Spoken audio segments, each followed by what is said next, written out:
Hello and welcome to the MHG podcast. Life could be a bit miserable, life could be a bit sad. But actually, do you know what? Not this week, because the Lionesses have made a World Cup final. And they're better than the men. So, yay! Yay for football, Stu. So we're not here to bring you some light and a bit of joy, because the Lionesses have already done that for us. But anyway, how are you, Stu? Yeah, kind of reflected in the basking. No, I'm buggered that up totally. That's fine. Basking in the reflected Thankfully, the Lionesses didn't bugger it up. Yeah, I know. At least somebody's competent. Yeah, no, they were great. I'm not. But yeah, no, that's excellent. I missed the game, which is annoying, but I'm going to watch the final on Sunday. So yeah, no, that's great news. See, the Sunday, we've got Liverpool women have got a friendly in Birmingham against Birmingham, ironically enough. Surprise! I would say, of course, it's going to be against Birmingham if it's in Birmingham. But last season, we played a friendly against West Ham in Leicester. So, you know. As you do. Yeah, as you do, at some university campus or college campus or whatever it was, because that's football sometimes. Right. But yeah, we're going to travel up early to Birmingham, watch it at a local pub near St Andrews. And yeah, enjoy what should be history. One way and just or on that, yeah. What is really good, as has been pointed out, you're getting some people like the what are they called, misogynistic twats. Yeah, I think that's what you can call them, isn't it? Yeah. Who are going, oh yeah, they might win a World Cup, but it doesn't compare to the men's. To which the perfect reply, someone put, when England won the World Cup in 1966, there was only 16 teams, and they hadn't been banned from playing football at any point in their history. So, yeah, I'd say this doesn't compare to the men's. It's much grander. That totally is. Yeah. Oh dear. Yeah, you just know as well that in like 5 years or whatever, when like all of that generation are getting even older and they're not in the conversation as much, that everyone's going to be like, yeah, we won that thing and we won that semi or whatever, you know, and everyone's going to be dead proud and they're going to look like stupid old idiots, which they already are, of course. Yes, and well, the best thing is, and I don't like doing this because I hate doing the comparison thing.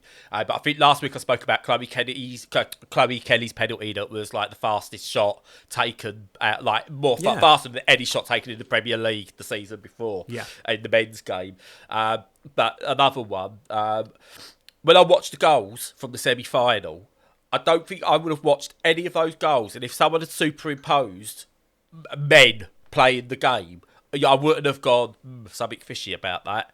It was, you watched every single one of those, and you wasn't like, oh, that was a woman's goal, like you used to years ago. I'm not blinkered to it. You used to watch like the FA Cup finals where you had like Arsenal versus Doncaster Bells in the 90s, and they was taking shots that should have been saved quite easily and weren't. These were proper worldies that were going in that you can't tell the difference. When you just watch them out of context, and it's brilliant to see. I love watching women's football. I prefer it to men's football. I honestly do, because it feels more accessible. The players are playing for a passion. I've spoken about all this before. It gives my daughter something to look up to, and it's not often you'll get like players liking your tweets because your daughter's bought their shirt, and I love that as well. She got Fuka Nagano's Japan shirt, and Fuka's liked it on Twitter. Oh, nice. Which is really good. Yeah, it's really lovely to see. But anyway, do you know what else is lovely to see? What's that? Lots of pixels on your screen, blinking in and out, and they make up these things called video games, Stu. Video games, that's right, yeah. Good to hear. Now, last week, I thought you might have forgot, because obviously you didn't play any video games last week, so you might have forgot what a video game was. So, have you played anything this week? Well, I had, they're embargoed, but yeah, I take your point. But yeah, I have. But I think you've played more than me, so do you want to start? What have you been playing? I do, right. So I've had to take myself away from Baldur's Gate at times, because it's Game of the Year. I'm not even going to sugarcoat it. It's amazing. I didn't realise I like Dungeons and Dragons. But anyway, this isn't a Baldur's Gate podcast. So first up for me that I've been playing is a really nice little title that I struggled to get into initially, but I'm kind of getting more and more used to it the more I play, and that's on Garde, which is the swashbuckling adventure, I suppose is the best way to put it, where you play this character, mine escapes me, female protagonist, but her name escapes me because I'm crap with that sort of thing. But basically, she's like really, really good with a sword, or I assume a rapier. Is that the thing they used like back then? Yeah, those the little, French the very Revolution pointy and all ones, that? like giant Yeah, needles. Yeah. Like, she's got a rapier, and like she has to go through loads of little arena battles, doing like sword fights. Now, I very first approached this game as like almost like a hack and slash, as you would like any sort of fight game like this. But it's a game where you've really got to think about your positioning, your attacks, the sort of attacks you're doing, your defensiveness, using the environment. So it's like, do you know we used to see like the old swashbuckling films of the like I suppose like the 60s and 70s and things like that, and you'd see like the two main characters like going up and down the stairs of a castle, like doing their sword fights and everything, and then maybe like kicking a chair at someone to try and distract them. It's like that, but in video game form. Nice. And it's really, really good. Like, it's difficult. I'm rubbish at it. Adalia, that was her name. So I just remembered it was Adalia. Is like the character you play. Yeah, but it just feels like playing those old swashbuckling films, and it's just brilliant for it. Absolutely brilliant. Like, every part of the environment feels useful.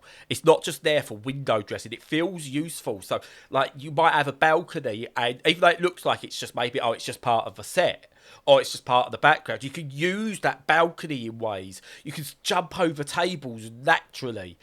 You've got to really watch for like multiple enemies and keep away from the one attacking another one, and timing everything. You can't just go in there gun ho. You can surprise people and kick them off of ledges or into the sea and things like that. You can literally go get in the sea. It's brilliant. Nice. And it's got so much flair and colour and vibrance, and it's just it's brilliant. I can't believe how much fun this game is. I got it first of all when the first bit I played. I was like, I can't do this. My brain just can't comprehend what I'm meant to be doing. Because I was like, I'm trying to attack and I'm just not getting the timings right. And then I just slowed it down, worked out that you use acrobatics and like you've got to really just think about things, and it just clicked. And yeah, it's a lovely game, lovely game that just really evokes memories of proper old school swashbuckling adventures, and it's brilliant. Oh wow, excellent. No, I mean it hadn't really been on my radar, but now I saw a couple of things about it since it came out, and I was like, yeah, that sounds like it's right on my street. So it work okay on the deck? Yes. The odd, I suppose, if you're sensitive to it, the odd little stutter. But it really doesn't bother me at all. That kind of thing is nothing game breaking. I think I was noticing it a couple of times, like when you got into an area and there might have been loads of enemies in an area, it might take a couple of seconds for the stutter to stop. Not even a couple of seconds. It probably just feels like that, and then it's smooth. So yeah, a couple of minor issues which I'd imagine will be patched out. And as much as we don't go for you could patch out all your issues, you could play it without a patch and you still could have a great time. Great. Yeah, So, okay. yeah. I'll definitely put it on the list then. And I'm just seeing some notes. One thing I haven't done that others have started doing now, because obviously I played this pre-release. Apparently stick it on 40 FPS and it's solid. So maybe, yeah, I'll try that. I think I've been playing it with unlocked. Just basically base settings I played it at. But I've just literally seen a comment, 40 FPS on DB, and you're laughing. Good stuff. Yeah, I'm going to check that out. Excellent. Yeah, 15 quid as well. Not too bad. It's about right for what I'm getting out of it. Good price, good game. Lovely. So let's move on to you, Stu. Let's focus on you for a little bit. What have you been playing? Oh, well, that's very kind of you. Yeah, so I've been playing something that I really didn't expect to play again so soon, which is Quake II, because it's been re-released. Well, not re-released, but I suppose kind of re-released, revamped. Depends where you own it, Stu, really, doesn't it? Or if you owned it. That's right, I did, and I've owned it for a very long time. Yes, so have I. Yeah, it's an old timer. But they've done is obviously like they've revamped the engine. It's all been titivated and looks fantastic. And It's all been what? titivated. Have you not heard that before? Titivated? Yeah. I mean, not outside of certain like specialist videos, no. No. The titivator. Yeah. It's a sex toy. No, it's it's fairly common. But what they've done, along with like sprucing everything up so it's beautiful and shiny and new, ready for a new audience, is there's a whole new campaign called Call of the Machine. And I've been playing that because I've never, obviously it's brand new, never played it before. And it's really good. So, yeah, obviously everything looks good. They've put in some quality of life improvements that I think there are a few people, purists, who are probably a little bit kind of like about them, but I'm not. I think they're great. Especially you can bring up a compass, which just does the thing that Dead Space does, whereas it puts arrows on the floor of where you need to go. So if you're lost, Yes, please. you know, and if you've played Warhammer 40k Bolt Gun like we have, oh my god, that would have been useful in that game. Jeez. So yeah, that's good, and loads of other little bits and pieces as well. But Call of the Machine is really good. So it's kind of nicks some stuff from some of the best FPSs of the last sort of 20 years or so. So cherry picks different ideas. I'd say its main inspirations are, strangely enough, Halo ODST, because it does this thing where you've got a central hub and you go and activate one of your Marines, who then descends to a planet and then does their own little mission, and each one is very different. The environments are very different, and even the level design, and it's very much like the old id games where different designers would work on the levels and they each have their own character. And you get different weapons and loadouts depending on which one it is, and there are new weapons as well, which I won't spoil here, so that's cool. New enemy types, and it's really good. And so there's the Halo ODST influence, and there's a kind of Doom 2016 influence as well, in that they it's very kind of it's not linear, but it's not puzzly in terms of its layout, and it likes to get to sections where there's huge swathes of monsters, which isn't very Quake. It's much more of a Doom thing, but it works really well in this context, and they've tweaked things so that it balances well, and it's kept all that classic sort of stuff of nice secrets, great verticality, nice underwatery bits, different environment suits. And yeah, it's honestly a really, really good pack. And like, I think it's only it's cheap everywhere to buy. And if you buy it, you get the original game, you get add-on expansions, and you get this brand new expansion. It's like Quake 64, I believe. Quake 64. Quake 2 64, yeah. Yeah, it's like, if you've never played it before, or you want to play it again, or you've owned it in the past and don't own it now, or you already own it and you want to play the new stuff, it's a bargain. It's definitely one of the releases of the year so far for me. Yeah, getting it for free, technically, if you already own it. It's one of those games that I think if you have had Steam for any period of time, you probably own it. Yeah, it's like Half-Life. Everyone owns Half-Life. If you've got Steam, you don't ever remember buying it, but you've got it. Exactly. You get it when you're born these days. They add it to your Steam list when you're born, I think. Yeah, it's that. You get your birth certificate and your code for Half-Life, and then when you hit, once you get your first TV, you get your code for Quake. That's right. That's how it works. That's how life works. Yep, you've got it. I love it. I think it's brilliant. I'm not very good at it. I think I've got too used to modern shooters in a way where I can slow things down and hide. You can't do that in Quake. You can't stop. And I can't. My brain at the moment, because I'm playing Baldur's Gate, which is turn-based and everything's like turn-based, but I just can't get my head back into running and jumping and aiming and everything all at the same time. I've not even attempted trying to do a rocket jump or anything like that yet, which I used to be able to do when I was younger, but now, no, I don't know if I can. But I loaded it up and it's still brilliant. And yeah, I might give a go at the other stuff that's in there as well, because I don't think I've ever played any of the expansions I played Quake II Vanilla, I want to say it would have been, and then Quake 3 Arena was straight onto that. I don't think I played any of the expansions, so yeah, I think I'll give that one a go. Since it's not going to cost me any money. Yeah. No, we played a lot of Quake 2 when I was a teenager because, well, a couple of people had it on the PlayStation and it was great on that, but we ended up on the N64 version because it had 4-player support, like straight, obviously straight out the console kind of thing. And it is a really, really good multiplayer on that. So I have played that one, but yeah, all of the ports are worth playing, and they've all got their own little tweaks and differences. It's one of them. Yeah, worth doing. Yeah, well, that's it. It's like when they mention like get Quake 64 for free. It's like other times you hear like a port. It's just like the same thing, surely. But I know like Quake 64 is different to Quake, or Quake 2 64, sorry, is different to Quake 2 in enough of a way that it's worth playing it all. Yeah, precisely. Yeah, definitely worth doing. Yeah, I've got to learn to get good with FPS controls again. And you played it on the deck? Yeah, exclusively, and it runs perfectly, as you'd imagine. Yeah.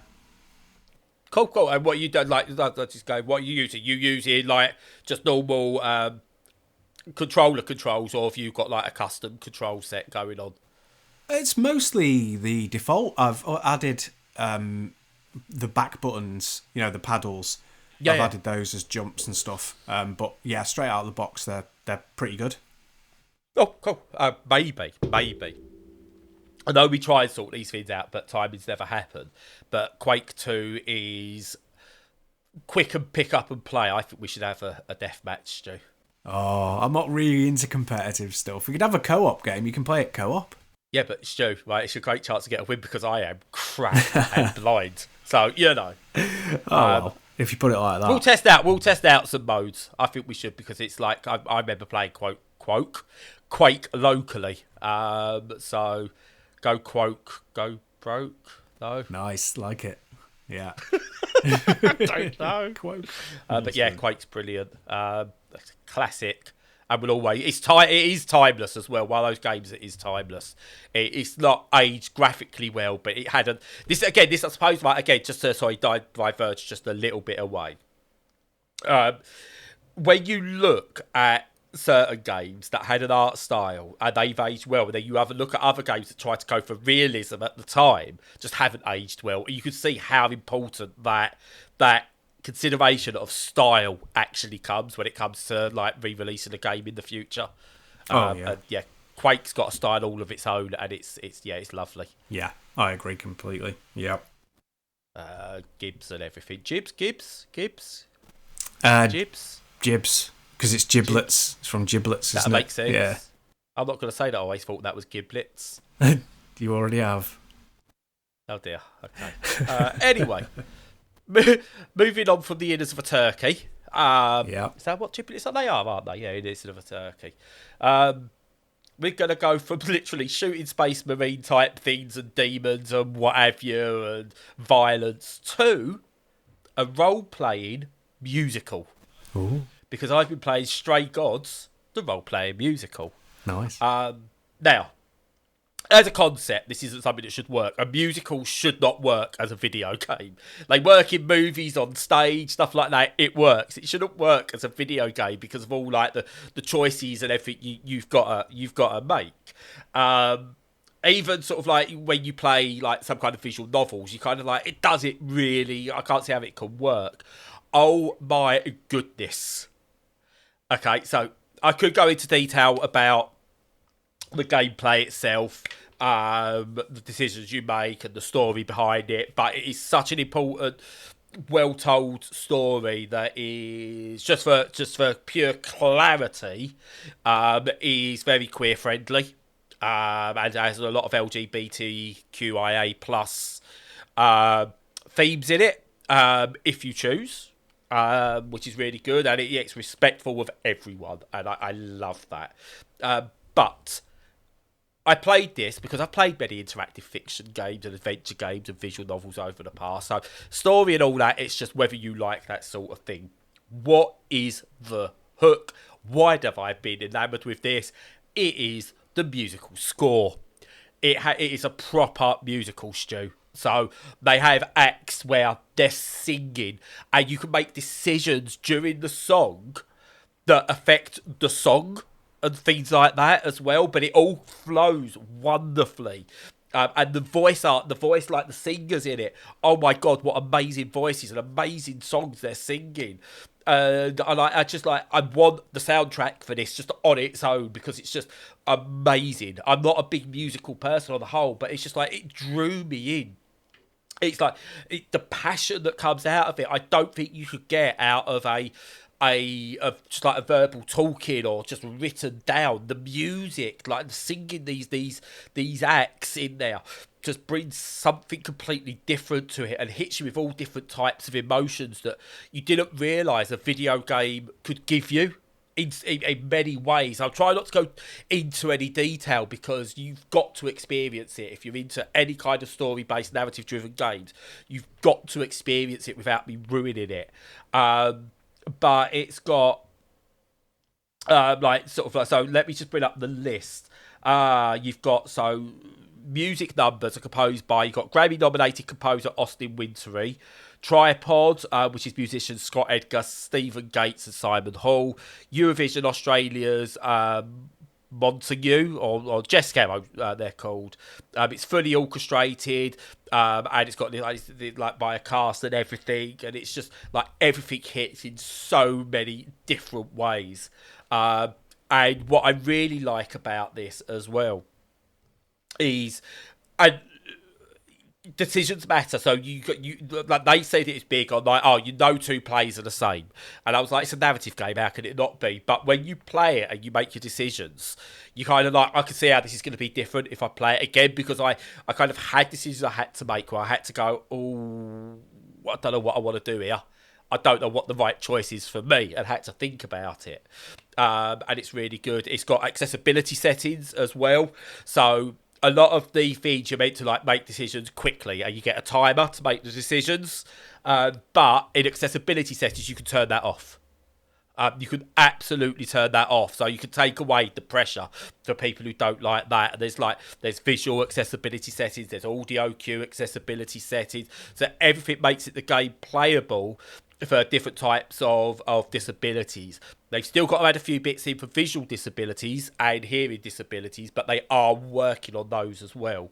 But honestly, it's just I don't even like I can't even really comment on the quality of the gameplay because it's a visual novel. It's just, do you like visual novels on the whole? And if you do, yeah, great, you'll like this. But that musical score and the way it uses music, it's just it feels so unique and it's amazing and just brilliant. Play it. Wow, another cracker for the week then. Yeah, that sounds really, really polished, really impressive. It's like, how did they get so much talent together and get, because presumably it's an indie studio, is it? Who's it is. It's by Summerfall Studios, and it's published by Humble. But I believe, and don't hold me to this, it's got many of the people behind it who were behind, I want to say, Dragon Age. I think it's Dragon Age. It might have been maybe like a BioWare thing, possibly. But no, BioWare is Dragon Age, isn't it? It is, yeah. It's Dragon Age then. It was a BioWare and it wasn't Mass Effect. So yeah, it is Dragon Age then.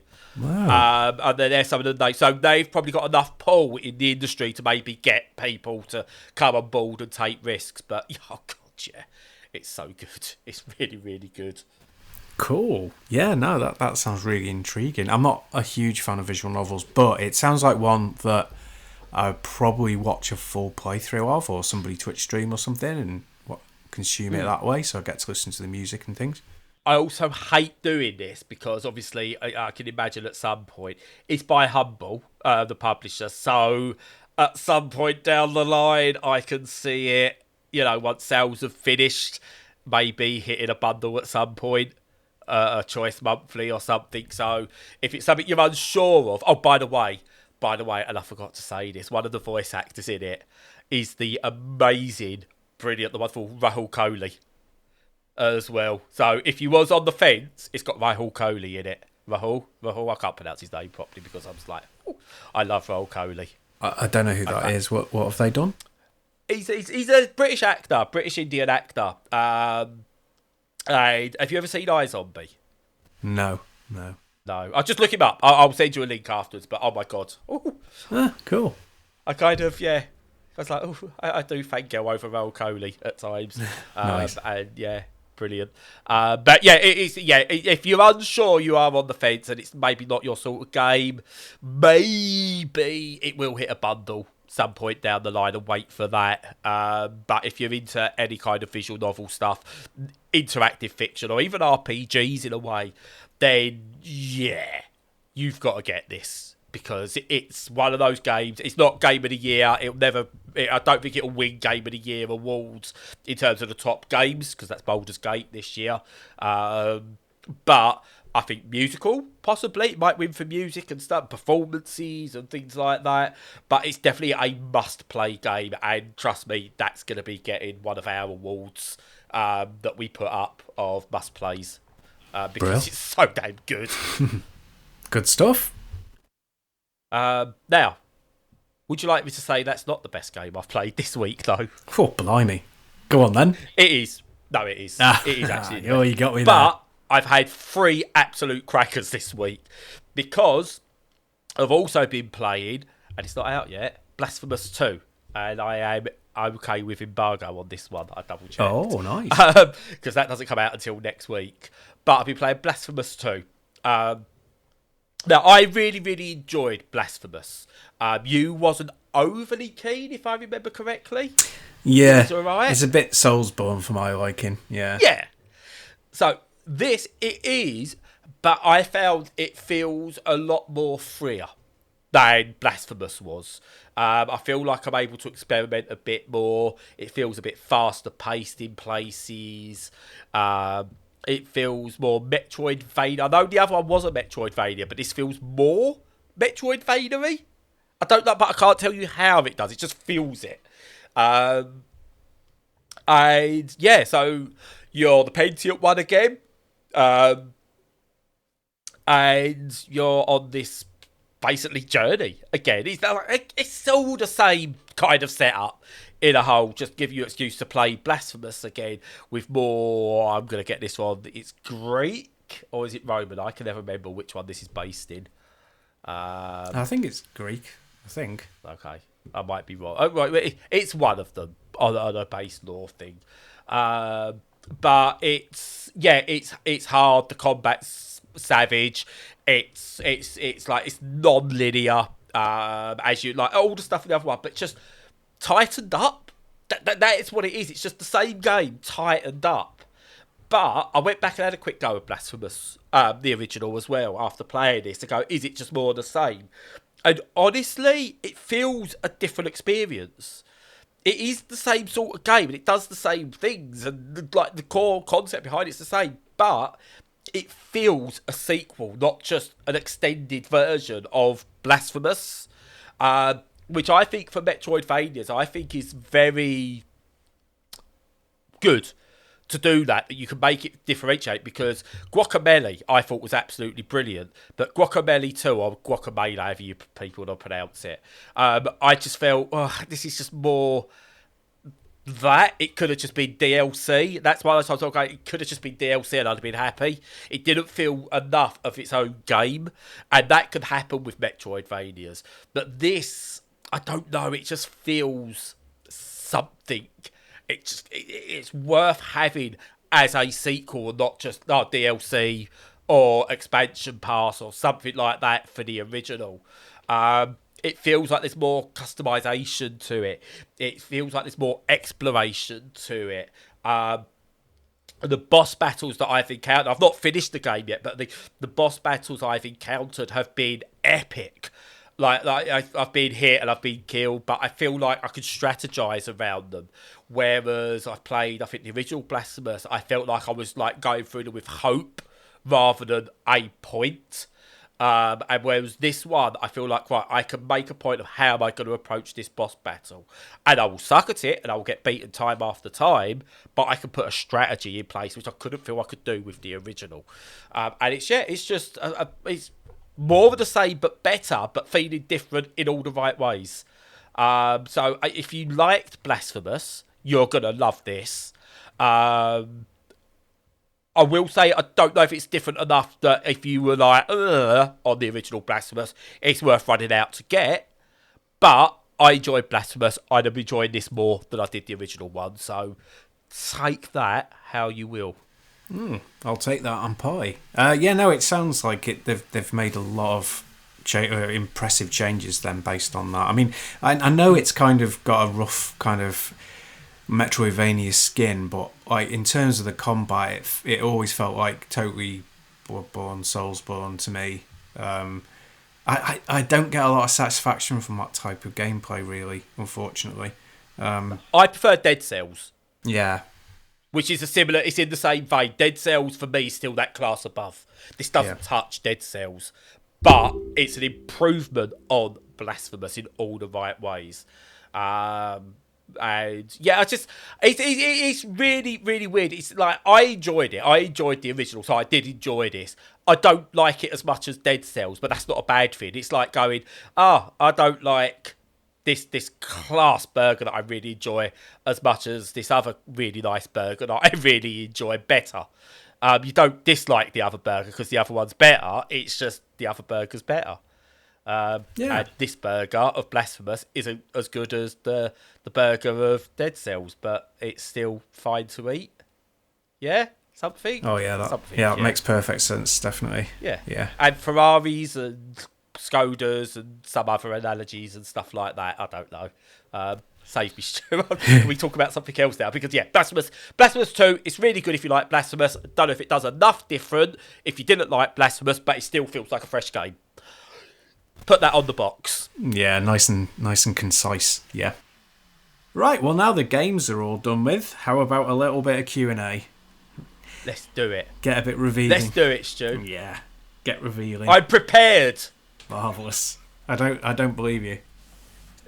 Even though we mentioned it at the start, no point of me did I go, do you know what would be a good idea? Let's bring up the document with all the questions on it. So you're going to be question master today, and I'm going to try and attempt to answer questions off the cuff, which I did last week, but at least I knew what the question was when it was coming. Well, I like to keep you surprised, as you know. It keeps the spice in the relationship. So, right. So the first question of this week is, what would you change about yourself if you could? So this is a really interesting one, actually. I mean, the easy answer is just everything. Because I don't like my brain, I don't like my body or anything. So, yeah, I would change absolutely everything about myself. But to be more precise, honestly, my bravery is the one thing I would love to change about myself. I was talking with Lorraine Lowe the other day. I was saying about I think I have suffered body dysmorphia over the years and stuff like that, purely because when I was younger, I would look at women and what they was wearing and like, that looks right. I don't feel comfortable. I don't like my style. I don't like actually men's clothes and stuff like that. But I'm 41 years of age now, and I've grown up, and I look in a certain way and live in a certain way. And I don't know if I can ever do what I would have been able to do many years ago if I was braver. Which is, I think, if I knew about myself when I was 17, 16, 15, 14, whatever, I think now I'd be living a completely different life in a completely different body. And I probably would have transitioned. Now, it's too late for me. And again, I know some people turn around and go, it's never too late. You can always live It's too late for me. My brain will not let me make that change. But I know I'll never be happy with myself, how I look, and what I am physically. And so, yeah, I think if I had to pick a specific element about what I'd change, it would be my lack of bravery that I've had over the years and just be a more brave person. Oh, that's interesting. It is interesting because, I think with that kind of situation, when there's that much societal pressure, it's kind of like, well, you could say, yeah, I would like to be more brave about things, but also it's more like, also, I want the society I live in to be better. It deserves to be better to me and to other people, you know. So you kind of not even meeting halfway, really. Society needs to meet you at your door almost with it. Yeah. You know what I mean? So it feels more agreeable. But yeah, no, I get what you mean. And it's it's very strange to come to any realizations about yourself. You know, even certainly early in life, but later in life. It's nice to know that you can change, you know, and the way that you think can change. And my goal now isn't to change myself. As you said, you mentioned society. It's to be on the right side of making society better. So my kids and my kids' kids can live their true selves, whatever that may be. And again, I know, like, you'll hear, just for clarity, I know I've got no clout or no one really cares who's vocal or anything like that. But just for clarity, I'm not saying I want my kids to be trans or I want my kids to be LGBTQ in any way, shape or form. I want my kids to be who they want to be, whatever that is. Whether that's cis, white, straight, whether that's queer, whether that's the opposite gender, whether that's no gender, whatever they want to be, that is what they want to be. And I want society to be able to allow them to do that in any way, shape or form, just for clarity. Yeah, no, that's great. Yeah, no. Oh, yeah, I get it. I felt like I was accusing you there, Stu, by the way. I wasn't. Yeah. Stu, you bigot. Yeah. Yeah. It's just I went a bit too with it. And I was like, oh, no, I'm not having to go at you, Stu. Nah. So what would you change about yourself, apart from your podcast partner? Oh, no. That the last thing I would change. I had a good think about it. And I think one of the things is I would be less passionate. And which is one of those answers that sounds like, you know, like when you say in a job interview, like, what's your worst characteristic? Oh, I'm a perfectionist, or something like that. Sounds like you know, you're giving yourself a backhanded compliment. But I suppose it's like, you know, what's your worst thing? Copious amounts of heroin, mate. Heroin. Yeah. I can't stop. I've got no willpower, man. I can't. I need to start the day with it. Yeah. I've got the job. God. Anyway, yeah. Well, yeah, I wish I wasn't an addict and a prostitute and several other things. Yeah. Sex worker. Keep it on track, Stu. Come on. I know. I don't often blurt out sex worker like that, but now and again I will.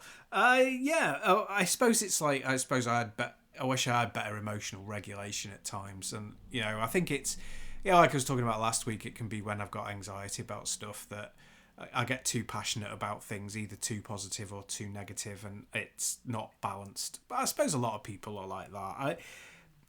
That's probably it, really. That makes it again sound like I think too highly of myself, but I don't. I'm just kind of confident in myself in the way that I'm like, oh yeah, this aspect of myself is a bit crap, but I don't want to change it because it's me. You know, I don't want to hurt people, and I want to, you know, I obviously want to make sure that I don't hurt people and I'm as good to people as I can be. But I'm quite kind of confident in myself, but I do think I do get a bit het up about stuff, and I wish I could regulate it sometimes a bit better. Yeah, no, I get that. I think emotional regulation is such a difficult thing. And I think we're often pushed. Again, this is a societal thing, I suppose, that comes with it. You often see, like, look at the French and look at the Italians with all their emotions and everything. I wish like people were more like that. They're so passionate. Whereas that, it's fine, but it doesn't always work in all situations. And if you can't regulate your emotions or your passions and stuff like that, it does become a problem. And I totally get that, because I get, you know, for example, and again, I hate doing this, it's just your thing and I don't want to sort of like, but it's, again, I relate in certain ways. When I get passionate for something, I'm all in. I am all in. Like, Edith's into Pokemon cards at the moment, so we are all in on that. And she does that same thing. So, we love Pokemon and we'll do everything we can to enjoy it to its fullest and stuff like that, which is fine to some degree, so maybe a hobby and stuff like that. But when you can't translate that away for other areas of your life, it is something that's very difficult to keep a lid on. Yeah, absolutely, I agree. And I mean, it's just... Yeah, I think the people who... a lot of the people I admire and respect, people who kind of... They can convince people of things in a good way. You know, they can show them a different side. They can, not educate, but just bring them, again, to that midway point. And I think you can do that if you can channel your passions and moderate them so that you're still, clear and concise. And I think I can do that a lot of the time, but some stuff I just get way too aerated about and it bounces off people because the manner I'm doing it is way too over the top. But nah. No, I totally get that. I like it though, so I personally wouldn't change that. But again, it's not for me to say what you should be able to change about yourself. It's on yourself. So there you go. Yeah, Brad, sure. No, I get you totally. But I'm going to ask you the next question, which is, I'll tell you what. I'm going to ask you this one. What did you want to be when you were small? When you were young rather than small. It's like, when you shrank yourself, what did you want to be? No, what did you want to be when you were a youngster? A borrower. No. I honestly don't know. Everyone wanted to go, I wanted to be an astronaut, I wanted to be this, and I don't think I ever had, and this is going to sound really sad, but it's not. I don't think I had any dreams. Yeah, that's very sad. In terms of... I was never good enough at being as a footballer to want to be a footballer. And I never really wanted to be anything in particular. I mean, again, when I was like maybe 3, 4, what do you want to be? Oh, I want to go into space or anything like that. Yes, those don't count. I'm thinking maybe like as I got to like my early teens or late 10s, whatever it was, maybe like 8, 9, 10, where you do start thinking about it. I don't ever wanted to be anything. I wanted to maybe... I realised I was good at art when I was younger, and I wanted to be maybe then a graphic designer, and I did that, and that wasn't all it cracked up to be. I've spoken about my history with being a graphic designer over the years on the podcast, and it wasn't what it cracked up to be. I never dreamt I'd be, I want a family or I want to be a good father or anything like that, which is bizarre because the one thing I think I'm pretty decent at, and I don't think anyone can take away from me, is I'm a decent father, maybe even a good father, and stuff like that. But they was never my dreams when I was younger, and I said, I just don't think I had any. It's really weird. Honestly, it's not sad. I was just never really one of those persons who went, I'm going to do this when I'm older, and reach for those stars. I can't answer it. It's a weird one, Stu. Sorry. No. I mean, you don't have to have like a particular answer. The way that you answer the question is just as important, isn't it? And that's interesting. And yeah, I would say, obviously you're a good dad. It would be obvious to me, at least. He says as he hears you, cracking the whip over them in the background, getting into... Fuck off! Yeah, you little shit. Yeah, no, that's really cool. I mean, mine was a bit more kind of obvious, really, because I wanted to be a... Fireman! Yeah. No, I never wanted to be anything exciting, which is... a damning indictment of myself, but I wanted to be a journalist. I always wanted to be a journalist, which is a really strange thing for a kid to want to be, I guess, but I just always wanted to be one. And I kind of channel a lot of that still. I mean, I think I'm an all right writer, and I'm a good untrained editor, and I do well received documents at work, and I still write the odd piece of fiction now and again. That's the dream, show well received documents at work. Oh god, yeah, there you go. Isn't that... Listen to the passion in that one. Living the dream there, man. Yeah, I'm high on life. That's what I am. But yeah, no. So I'm glad that I do a lot of that, even though I don't do it kind of professionally. I still do a lot of that kind of stuff. So yeah. I kind of live in my dream. I don't know if that was a little dig at start paying me, bitch. No. I don't even pay myself. I don't want anybody. Mind you, actually, you're going back now. And again, it wasn't a dream, and it just reminded me when I was in, I want to say early senior school. I was very good at debating, despite having no confidence, being bullied and stuff like that. I could always produce an argument in a debatable form, not in just a shouty, slangy way. And I was always told, like in my first couple of years at school, by my P. What was that first class you'd always do at school of the day? It used to be called social studies and stuff, but whatever. Don't know. Like form tutor, but he had a different name. Anyway, I want to say PSA, but it wasn't PSA. So whatever that is, the versions are like social studies and stuff. I was always told by my teacher then that I'd make a very good politician. Now, I don't know whether that was an insult, a positive thing or an insult. And I just realised maybe I would have made a good politician, because could you imagine trying to debate with me over a politics issue? Yeah. And when I get going, I could filibuster, Stu. I could filibuster for weeks. It's true. I'm glad I'm on the same side most of the time. Yeah. So I'll just stand there and just go, right, how long do we need to hold this court up for? I'm on. Good Lord, yeah. No. It's things I would have been good at, but never dreamt of doing. So there we go. I don't think anybody... Everyone who turns out to be a good politician, and obviously an increasingly short supply, I don't think anybody grew up wanting to be one. I think the good one, not all the good ones anyway. I think you fall into it and kind of people push you into that spotlight kind of thing. You've got to worry about the ones who are going, I wanted to be a politician since I was 3. Exactly. Like, exactly. Yeah. Yeah. Yeah. You want to just slap him around the back of the head. But, yeah. Yeah, you slimy freak Boris or something like that. Yeah. Oh, jeez. Yeah. What's next on the agenda? Come on. Unfortunately, I've got a call at 2, so I think I'm going to have to call it a day.